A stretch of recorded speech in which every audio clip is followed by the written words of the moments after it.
Okay. So nice to see you. So great to see you. So many years. I know. How many years? Like, I think 9 years. Oh my gosh, yeah. 8. 8 or 9. Yep. So you're doing well? Yeah, I'm doing very well. Yeah, so shall we begin then? Sure. Absolutely. Please introduce us to your new album, Sensations. Oh, so Sensation is basically the continuation of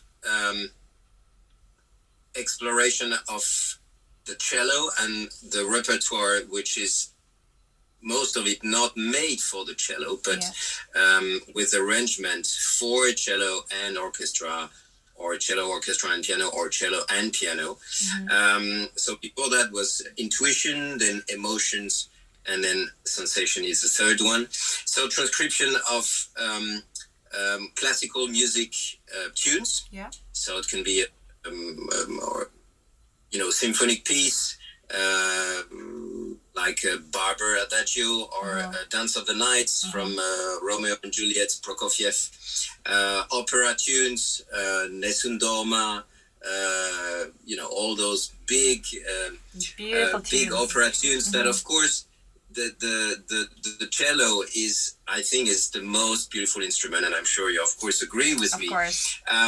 But the cello allows almost everything. We have all the voices from the bass, lower register to the higher register. It allows, of course, when we hear a big opera tunes, the cello is the instrument which sings. So, of course, we always want to sing with our cello. And when we hear a beautiful tune, like also the song To the Moon by Rusalka, or this is really the cello singing. And going on to those this repertoire exploration, also some chansons françaises, French songs from pop music, and movie music. So movie music, I was always a great fan since my earlier age, listening to lots of movie music, and also pop songs. When you have a singer like this, like Edith Piaf or Jacques Brel, singers who were so popular, they're part of the French culture. And if you play L'Hymne à l'Amour from Edith Piaf, of course, you hear her voice, which is so particular and so touching. And I always thought that if you're a singer and you sing this tune, then to me it's always difficult, because I still want to hear the voice of Edith Piaf with this song, where the cello, in a way, allows that we still hear the voice of Edith Piaf. I think it's fantastic when you play with the instrument. And also, for me, it's a way to make music more popular and to go outside of the box, because I think in classical music we still have this tendency to say that as a classical musician we can play only classical music, and I don't agree with that. I think music is with a big M, and I think we can learn from lots of different styles of music, lots of different artists, and that really interests me, and I'm really fascinating with meeting other musicians from other music areas or other forms of art, and I think this enriches the music, and I think all our life we learn. So it's a great all those pieces are pieces I wanted to play since many years, and I'm also very happy to go on into collaboration with Jérôme Ducros, my oldest music partner. I'm 41, and we played our first concert together. I was 15. Wow. So it's 26 years. We've done many recordings. We toured around the world. We played probably almost all the cello piano repertoire. And now it's another work we do together with arrangements, transcription. He knows the cello incredibly well, even though he's a pianist and he doesn't play the cello, but he knows this instrument so well. And we also know each other so well. And I think when you make an arrangement for someone, it's so personal, because an arrangement can sound very different from two arrangers. And I think this is a way to put the light on a piece with another instrument, other instrumentation, and with Jérôme, we know each other so well that he knows also what I like, and I have full trust in him, and it's such a great collaboration. Oh yeah. Oh, I think you covered actually every questions I prepared. Sorry, I'm talking too long. Yeah, no, it's great. Yeah, I really agree that the part that you're saying was that the music, not only the classical music, the whole genre is like can be combined and everything can affect each other. And for me also, because I am playing not only the classical music but also the Korean pop songs and Yes, old, I've seen. Korean old pop. So, and when I found your album, the Sensations, you have like 20 tracks, right? 20? Yeah, 20 something. songs, yeah. I don't remember. Yeah, and then Probably, yeah. like I looked through all the music, and there's so many music that I really do love, and Oh. and it's just amazing. And I think I think we have to be open-minded. We have to be humble. We again, there is so much to learn, and I'm happy to see that the younger generation is doing it naturally in a way and exploring and with many different projects, and I think it's fantastic. Everybody's different and everybody has something to say and to create, and there is space for all of that. So Yeah, that's true. Yeah. Also, and maybe this is a very difficult question for you, but which song is your favorite music in this album, or like the most special? let me take. I have one album here. Well, it's very difficult because all of them, of course, are important to me. All of them has different souvenir. Yeah. All of them have a different reason to be there in this album. I love all of them. We talked about Dance of the Nights that I wanted to play since so many years. Yeah. Barbara, of course, Mission from Morricone is a music that we all know and that I listened so many times when I was young. The Moldau from Smetana, and then there is also the Capucelli, with the mambo, Bernstein, the Grieg, Per Gint. There is also the Bachianas Brasileiras with Fatma Said and Capucelli. For those who don't know, it's of course 7 cello, and it's inspired by what we have done at the Classe d'Excellence every year together for the last concert, playing cello ensembles and Capucelli's with six of the old members of the Classe d'Excellence, and it's when we play together, of course, there's all those souvenirs coming back from all the classes. And I think it's great. So it's very difficult for me to name one song. Over the Rainbow is such an incredible tune, also from the Wizard of Oz. Love, L-O-V-E is a tune, Nat King Cole, that I listened also so many times when I was younger. So hard to say. Okay. Let's go through this question. And actually, with that Over the Rainbow, I've watched the music video, fantastic music video filmed in Mont Saint Michel, right? How was it? Yeah. Well, this was incredible. Have you been to the Mont Saint Michel? Yeah, of course. Yeah, you see. Once. So when have you? Yeah, you've been there once, but you will maybe not believe what I'm going to say, but I'm 41 and I went to the Mont Saint Michel for the first time 2 years ago. It was just after the first lockdown, and I started this, French tour festival, Un été en France, playing in small towns and villages, free concerts for the audience in small villages. And this is the first time I went to the Mont Saint Michel, and I was, of course, blown away by this, historical part, mystical part, beauty, of course, of this place.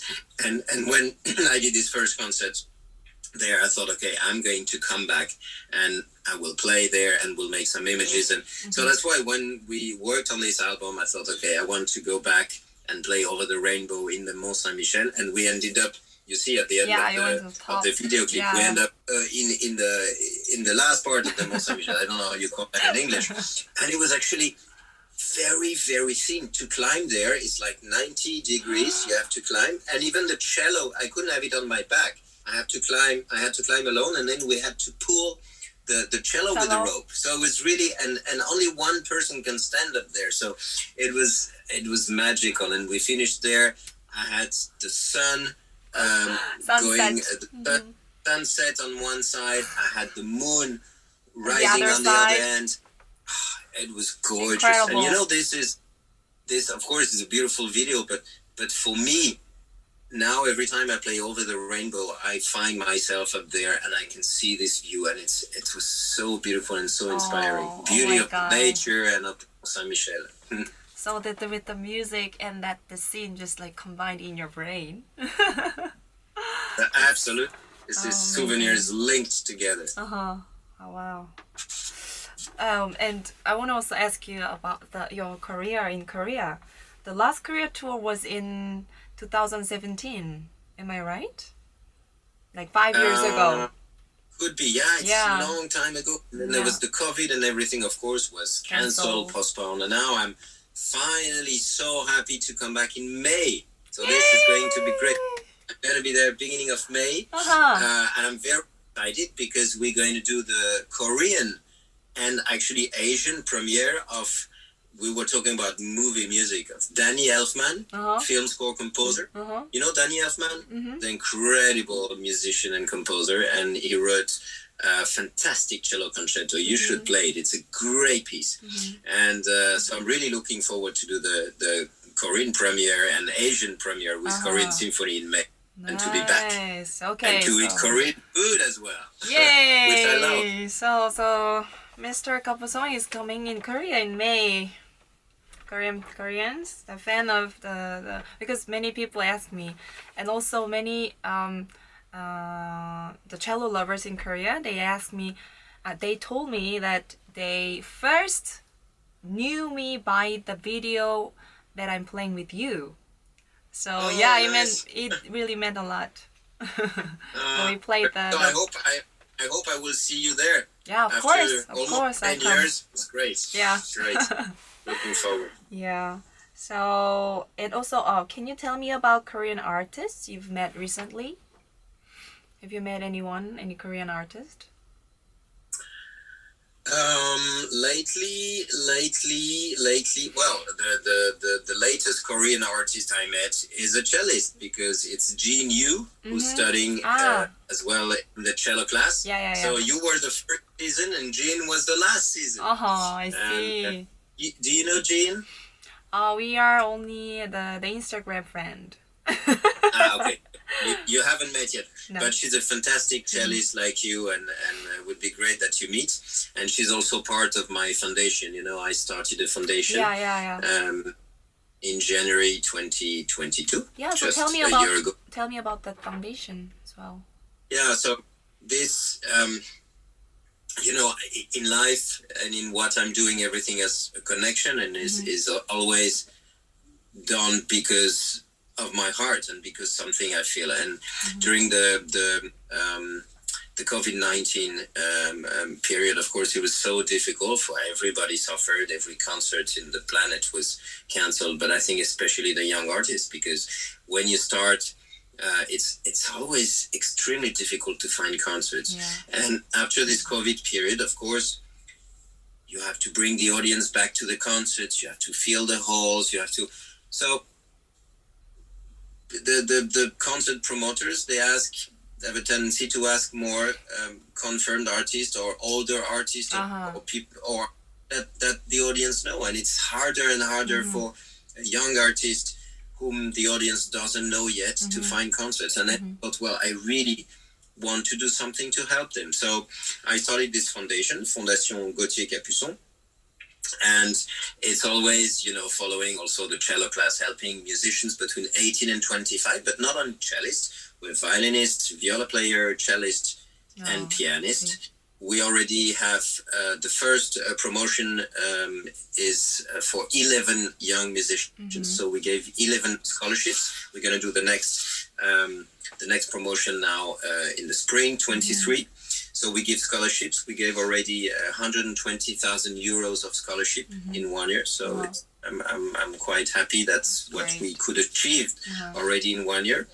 Then we try to make links, make partnerships with concert halls and festival to be able to help those young artists from the foundation to find concerts. And then the third thing we do is we make one recording a year. The first one came out already last June, edited Warner Classics, and every year there's going to be a recording. So the next one is going to be a piano trio. Actually, Jean, you will do the third recording together with the violinist Sarah Gégou and the Italian pianist Martina Consoli. So they're going to record February, I think, and it's going to come out also in June. So that's the foundation. Wow! You're doing so many things. It's incredible. Wow. Yeah. Well, I think as much as we can help, I think it's so important. And you know, I was also lucky when I was younger to be helped, and people helped me, and I got also some scholarships to be able to go and study in Vienna with Heine Schiff. So I think it's extremely important, and I want to use my name to help now, my turn to help the younger generation. I think it's totally normal, and it's a cycle of life. Great. I think this is also the same question, but you always challenge yourself by doing various activities, such as participation in the Gautier Capuçon Foundation, etc. So do you have any upcoming special projects in plan in the future? Oh, there are many projects. Of course, there are different parts. There is the educational and transmission part with the foundation. Also, I'm the ambassador of Orchestre à l'école, orchestra in school, and this is extremely important. This concerns younger kids at school, bringing music to them. So they start music at school. It's a full school class which learn to play an instrument together for a cycle of 3 years. Orchestre à l'école is 42,000 kids in France at the moment. 42,000. Wow. So it's huge. It's huge. More than 120 kids could participate in this since the beginning of this association. And I think it's so important. So there is the educational part. Then, of course, my main activity is the concerts. And then I also have a radio show every day at Radio Classique from 5 to 6. And so I love to do many different things. Of course, the center is always the music. And I think that in life, it's what we said earlier. When you do something, you have to do it with the heart and for the right reasons. And I think there's so many things I want to explore, discover, meeting people and learn. I think there's so many things we can learn. One life is not enough to learn everything we can and share and explore, and this is so beautiful. So there are many. We need one more. We need one more Gautier Capuçon, you know? Maybe. Well, one day we can clone. I don't know. See. Oh my God. Yeah, you're still very ambitious and wonderful person. Is exactly the same like 10 years ago. It's very because you too. I am You're trying still to. very young. I'm trying to do, but the life sometimes it's really harsh. I have to take care of my daughter. A lot of things is going on at the same time. So sometimes I'm like, but maybe if we have this ambition and if you're true to yourself and follow your heart, then you can just do whatever you want. I think this is the key, and this is the most important, to follow your heart. And we are also so lucky to have the music and to be able to express with the music. I mean, this is such a privilege. And every day which passes, I realize it's more and more and more. And I think this is a real gift and privilege to be able to play an instrument. So thank you, and such a nice time talking to you. But thank you so much to you, and I really hope we're going to see each other in May. In May. And send me maybe your I don't know, maybe my assistant has your contact, but Yeah, or you still have the same phone number.